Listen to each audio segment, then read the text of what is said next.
সূর্য কত কোটি কোটি বছর থেকে এই রশ্মি প্রকাশ দিচ্ছে, হিট দিচ্ছে, কিন্তু তার কোনো ক্ষয় ভয় নেই।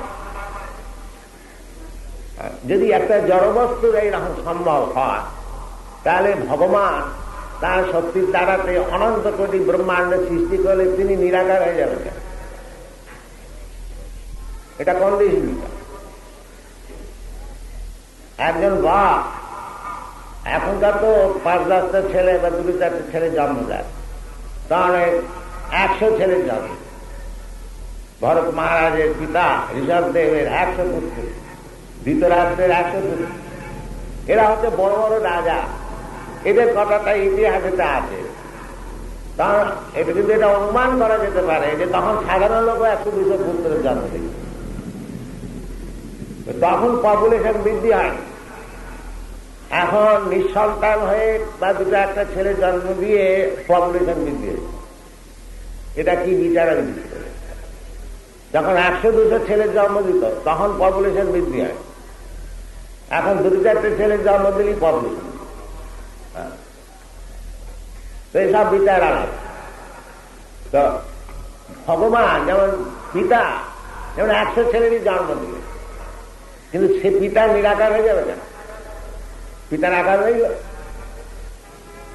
সেই রকম ভগবান বলছেন যে সর্বজন কণ্ঠে যত প্রকারের জনি আছে, রূপ আছে, অহং বীজপ্রদ পিতা, আমি হচ্ছি বীজপ্রদ পিতা। তিনি ভগবান অনন্ত কোটি জীব তার অংশ পুত্র সৃষ্টি করেছেন অসংখ্য, কিন্তু তা বলে তিনি নিরাকার হয়ে যাবেন কেন? এটা আপনারা বিবেচনা করেন যে বাপ অনেক ছেলের জন্ম দিলে সে নিরাকার হয়ে যায়। বাস্তবিক সেই জন্য ভগবান বলেছেন ক্লেশ অধিকতর স্ত্রীসাম অব্যক্ত সপ্ততীর্থসাম, যাদের চিত্তটা অব্যক্ততে আসক্ত তাদের ভগবান বুঝতে অনেক কষ্ট করতে হয়। ক্লেশ অধিকতর। আর যারা স্বীকার করে নিচ্ছে যে ইনি ভগবান কৃষ্ণ, ইনি নিজে বলছেন অহং সর্বস্ব প্রভব, আমার থেকে সব হয়েছে। বেদান্ত সূত্রতে বলছে জন্মাদ্যস্য জন্ম, তিনি হচ্ছেন পরম পিতা, আর সেই পরম পিতা এসে বলছে যে আমি সর্বস্ব প্রভব। তা আমাদের বুঝতে অসুবিধে কিছু নাই, কিন্তু আমরা যদি না বুঝি আর উল্টো রকমের মানে টানে করে ভগবত গীতাকে বিচ্ছিন্ন করে লোককে দিই, সেই লোকও বুঝলে না, আমিও বুঝলাম না। সেই জন্য আমরা ভগবত গীতা যে প্রকাশ করেছি আপনারা হাতে জানেন, Bhagavad Gita as it is, কোন রকম তাতে উল্টো পাল্টা মানে না, যেমন ভগবান বলছেন সেটা তার প্রত্যক্ষ ফল আপনাদের শোনাচ্ছি। যে আমাদের এই ভগবত গীতা যেটি ম্যাকমিলান কোম্পানি পাবলিশ করে, প্রত্যেক বছরে 50,000 কপি করে ছাপাচ্ছে তারা। 1968 থেকে আরম্ভ হয়েছে, 68, 69, 70, 71 4টে এডিশন হয়ে গেছে, বোধহয় 5টা। তো এই সমস্ত আমেরিকায় বা ইংল্যান্ডেতে লোকে খুব নিচ্ছে আগ্রহ পড়ছে। যদিও অনেক ইংরেজি এডিশন আছে, আমাদের ইন্ডিয়া থেকেও আছে, আর ওসব দেশের সব বড় বড় স্কলাররা করেছে। কিন্তু এই ভগবত গীতা যেটি আমরা যেরকম মুখ্য সূত্র সারাশিতে বুঝি যে ভগবান বলছেন আমি, কৃষ্ণ বলছেন আমি ভগবান, আমরা বলছি হ্যাঁ কৃষ্ণ ভগবান, বাস। আর আমাদের অত রিসার্চ করতে হচ্ছে না যে ভগবান কি। ভগবান এসে নিজেই বলছে আমি ভগবান কৃষ্ণ। শাস্ত্রীতে বলছে কৃষ্ণস্তি ভগবান স্বয়ং এই চার সকলাপনিষৎ ঈশ্বর পরম কৃষ্ণ সচ্চিদানন্দ বিগ্রহ, সব শাস্ত্রীতে রয়েছে, বেদেতে রয়েছে। বড় বড় আচার্যরা স্বীকার করছেন, এই রামানুচার্য এদের চেয়ে বড় কে আর? মধ্যাচার্য, বিষ্ণু স্বামী, চৈতন্য মহাপ্রভু। তা আমরা এইসব বড় বড় ভক্ত বিদ্যা যারা বাস্তবিক বৈদিক ধর্মের রক্ষাকর্তা, তাদের কথা শুনবো না হেজুপেদের কথা শুনবো? তার কথা শুনবো না। মহাজনাধীন ব্যবস্থা পন্থা, বড় বড় মহাজনরা যে সমস্ত রাস্তা দেখিয়েছেন, ওই মন গড়া সব মহাজন হলে হবে না। মহাজন মানেই হচ্ছে পূর্ব মহাজনকে মানবে, তিনি হচ্ছেন মহাজন। আর পূর্ব মহাজনকে করাবে কি আমি একটা মহাজন হয়ে গেলাম, এইসব মহাজন আছে মহাজম, লোকে সর্বনাশ। মহাজনাধীন বলে দিয়েছে শাস্ত্রে, মহাজন হচ্ছেন ব্রহ্মা, মহাজন হচ্ছেন শিব, মহাজন হচ্ছেন নারদ, মহাজন হচ্ছেন কপিল, মহাজন হচ্ছেন মনু, মহাজন হচ্ছেন প্রহ্লাদ মহারাজ, ভীষ্মদেব, জনক রাজা, ব্যাসদেব, সুখদেব গোস্বামী, যমরাজ, এসব লিস্ট করে দিয়েছে এইসব মহাজন। যেখানে শাস্ত্রীদেরকে মহাজন দিনগত পন্থা, লোকে মনে করবে কে মহাজন, না শাস্ত্রী বলছে না তোমায় খুঁজতে হবে না, এই বলে দিচ্ছে এই মহাজন। এদের লাইনেতে পরম্পরাতে বেদ বেদান্ত শাস্ত্রাদি বোঝবার চেষ্টা করে। ব্রহ্মা থেকে সম্প্রদায় আছে, ব্রহ্ম সম্প্রদায়, আমাদের এই গৌড়ীয় সম্প্রদায় ব্রহ্মা থেকে। চৈতন্য মহাপ্রভু তিনি ব্রহ্ম সম্প্রদায়, সেই নাম রামানুজ শ্রী সম্প্রদায়। ভগবানের শক্তি লক্ষ্মী তার একটা সম্প্রদায়। বৈষ্ণবান যথা শম্ভু, শম্ভু মহাদেব তিনিও পরম বৈষ্ণব, তার একটি সম্প্রদায় বিষ্ণু স্বামী। কুমার সম্প্রদায় চতুষ্শর কুমার, তাদের একটা সম্প্রদায়, সেই সম্প্রদায় হচ্ছে নিম্বার্ক সম্প্রদায়। এইভাবে সম্প্রদায়ের কাছে যে ভগবত তত্ত্ব শিক্ষা করতে হবে, অর্থাৎ ব্রহ্ম জিজ্ঞাসা, সেই জিজ্ঞাসা তার কাছে করতে হবে। এই সম্প্রদায় যে সবার, এই সম্প্রদায় মানে এরা সকলেই ভগবানের ভক্ত, কিন্তু বিশেষতা, যেমন পলিটিক্যাল পার্টি, তারা সকলেই দেশভক্ত, কিন্তু তা হল বিশেষতা। বিশেষত থাকা দরকার, তাহলে ঠিকভাবে গ্রোথ হয় না। একটা ভালো কাজ করতে হলে একজন বলছে দেখুন এটা এরম ভাবে করে, আরেকজন বলছে না এটাকে এরম ভাবে করে। সকলের উদ্দেশ্য কাজটা কি করে ভালো হয়, সেই রকম এই যে সব ভক্ত সম্প্রদায় আছে, তাদের প্রধান উদ্দেশ্য হচ্ছে ভগবত ভক্ত হওয়া। সেই জন্য এই সম্প্রদায়তে তারা আলাদা নাম দিল, এখনো পর্যন্ত রাধা কৃষ্ণর উপাসক, বেশিরভাগ নিম্নার্ক সম্প্রদায় রাধা কৃষ্ণের উপাসনা, আমাদের গৌরীয় সম্প্রদায় রাধা কৃষ্ণের উপাসনা, মধ্যাচার্য, আর শ্রী সম্প্রদায়ের লক্ষ্মী নারায়ণের উপাসনা।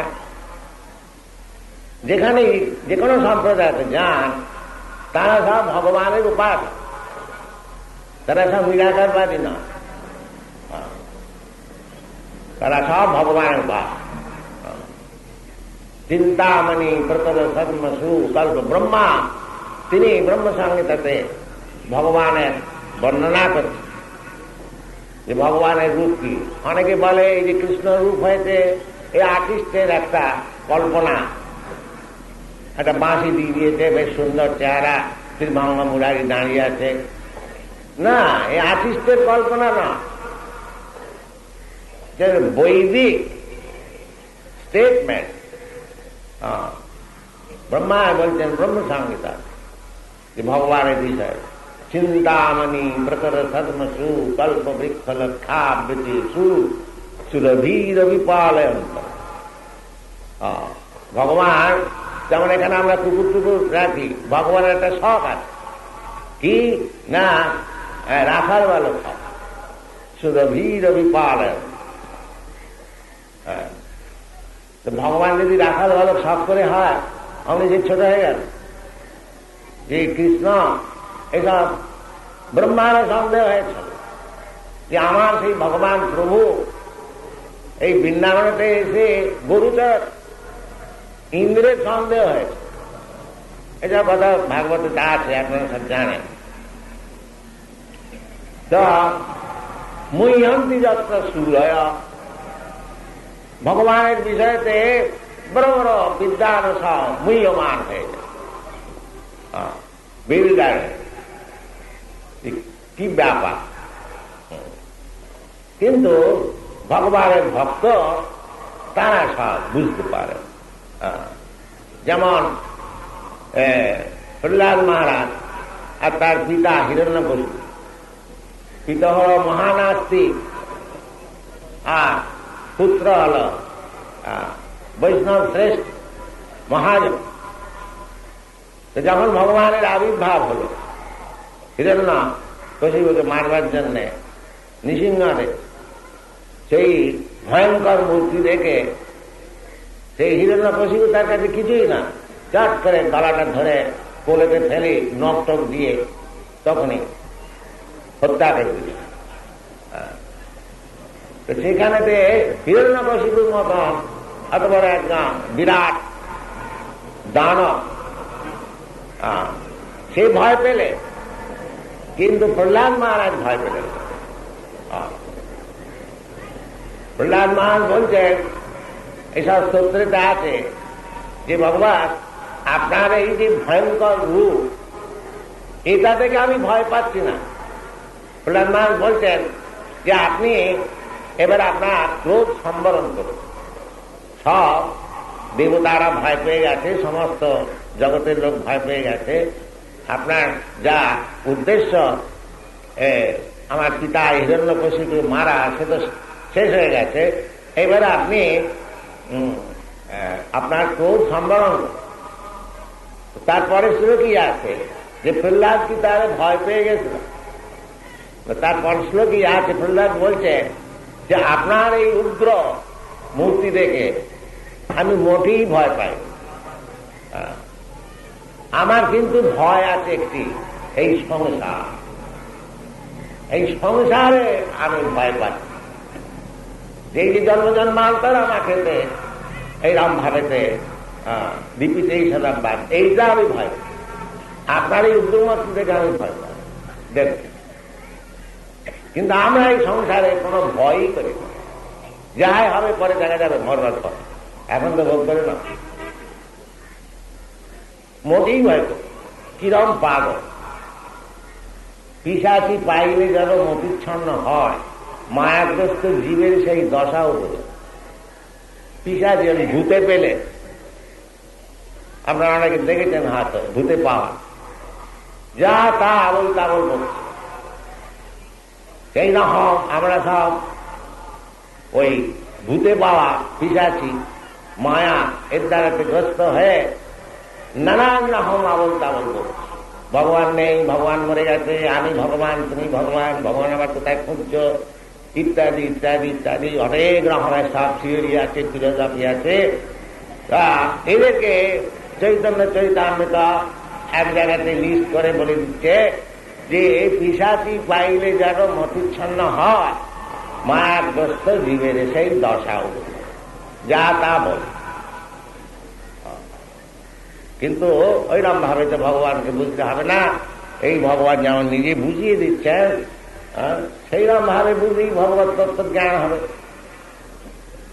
ভগবান নিজে বুঝিয়ে দিচ্ছেন নিজের বিষয়তে, সে বিষয়তে আমরা ধ্যান না দিয়ে এই সব মায়াগ্রস্ত জীবের সব আবল তাবল বকাবকি এই নিয়ে আমাদের কি লাভ? সেই জন্য বলছে তদ্বিজ্ঞানার্থম স গুরুমেব অভিগচ্ছেৎ সমিত্পানি সূত্রম ব্রহ্মনিষ্ঠম তস্মাৎ গুরুম প্রপদ্যেত জিজ্ঞাসু শ্রেয়োত্তমম। শাস্ত্রে নির্দেশ। ভগবান নিজেও বলছেন তদ্বিদ্ধি প্রণিপাতেন পরিপ্রশ্নেন সেবয়া উপদেশন্তি তদ্জ্ঞানম জ্ঞানিন তত্ত্বদর্শিন। তত্ত্বদর্শী গুরুর কাছে যাও, সেখানেতে প্রণিপাত করে যাও, চ্যালেঞ্জ করে না, মানে আমাকে ভগবান দেখাতে পারেন, ওইরকম ভাবে গেলে কোনো লাভ হবে। প্রণিপাতে না সেবয়া, সেবা করো, তার মধ্যে মধ্যে মধ্যে পরিপ্রশ্ন করো। আদু বুদ্ধাশ্রম সদ্ধর্ম পরীক্ষা, এগুলো শাস্ত্রের নির্দেশ রয়েছে। তা আমাদের এই প্রচার যে বিষয় হচ্ছে যে আমরা ভগবত গীতায় কি আমরা জগতেতে প্রচার করছি, ওর ভেতরে কোনো গোঁজামি না। এই শরীর মানে কুরুক্ষেত্র মানে শরীর, আর পাণ্ড মানে পঞ্চেন্দ্রিয়। কেন কোন আচার্যরা তা বলেনি তো? বড় বড় আচার্য রয়েছে, আমি একটা এমন হয়ে গেল, সব বড় আচার্য থেকেও বেশি হয়ে গেল। কিরম দাম্ভিকতা! মহাজনদিনগত পন্থা না করে আমি একটা বই-ফর মহাজন হয়ে গেলাম। আপনাদের কাছে এটা নিবেদন যে আমাদের দেশেতে ভারতবর্ষেতে এত শাস্ত্রাদি রয়েছে, আর সেগুলি সব একত্রিত করে স্বয়ং ভগবান বেদার্থ স্বয়ং পদ্মনাভস্য মুখপদ্ম বিনিশ্চিত এই ভগবত গীতা যেমনটি তেমনটি বলি, ওর ভেতরে গোঁজা মিলান দেবে, তাহলে লাভ। ভগবান বলছে যে গীতাতে রয়েছে ধর্মক্ষেত্রে কুরুক্ষেত্রে সমবেতা যুযুৎসবা মমকা পাণ্ডবা সেই বক্ষমাপুর্গত সঙ্গ। এর মধ্যে অন্য মানে লাগাবেন না যে কুরুক্ষেত্র মানে শরীর, পাণ্ডব মানে পঞ্চেন্দ্রিয়, অমুক ধমক। আসলে যে ওই রমভাবে মানে করে ঠেলে দিলে শেষ পর্যন্ত গোলমাল হয়ে গেছে, কারণ ওটা তো আসল মানে নয়। তা আসল মানে এখনো পর্যন্ত কুরুক্ষেত্র স্টেশন রয়েছে, জায়গা রয়েছে। তো আমার কুরুক্ষেত্র মানে শরীর তো আমার কি দরকার? ইন্টারপ্রিটেশন তখনই দরকার হয় যখন জিনিসটা বোঝা যায়। একটা জিনিস বোঝা যাচ্ছে না, একজন বলছে দেখুন এটার মানে এরকম হতে পারে, আর একটা জিনিস আরেকজন বলছেন যে এটার মানে এরকম হতে পারে। তখন দরকার যখন বোঝা যায়। যেমন নির্দেশ দিচ্ছে শাস্ত্রেতে যে গঙ্গার ঘোষ উপর, যে গঙ্গার ওপরেতে একটা ঘোষ পাড়া রয়েছে। এখানে প্রশ্ন হতে পারে যে গঙ্গা হচ্ছে জল, সেখানেতে ঘোষপাড়া একটা বস্তি কি করে থাকবে? সেখানে ইন্টারপ্রিটেশন হতে হবে যে গঙ্গা মানে গঙ্গার ধারে, গঙ্গার তীরে। কিন্তু এখানেতে আমরা ভগবত গীতা প্রত্যেক লাইনটি এত সরল ভাবে সুন্দর ভাবে আছে, সেখানে তো এরকম ঘোষবলির কথা হচ্ছে না যে সন্দেহ হচ্ছে ঘোষবলি কি করে জলের উপর থাকবে। এগারো পর্যন্ত রয়েছে কুরুক্ষেত্র, আর সেটা ধর্মক্ষেত্র। সেখানে এখনো লোকে তীর্থ করতে যাচ্ছে। বেদেতে আছে কুরুক্ষেত্রে ধর্ম মহাসরের, যে কুরুক্ষেত্রে যে ধর্ম আসন, এবং সেই জন্যই যুদ্ধটা সেখানে করা হয়েছে। যে ধর্মক্ষেত্র এই যারা পাপ বুদ্ধি করে পাণ্ডবদের ফাঁকি দেবার চেষ্টা করছে, যখন এখনো আমাদের সব গ্রামেতে আছে, দুপক্ষের ঝগড়া হলে চল মন্দিরে চল, ভগবানের সামনে বল, এখনো আছে অনেক। সেই রকম ধর্মক্ষেত্রতে যুদ্ধক্ষেত্রটা নিয়ে যদি কোন রকমের মনটা ঠিক হয়ে, সেটা অর্জুনে হয়েছিল। ধর্মক্ষেত্রের প্রভাব।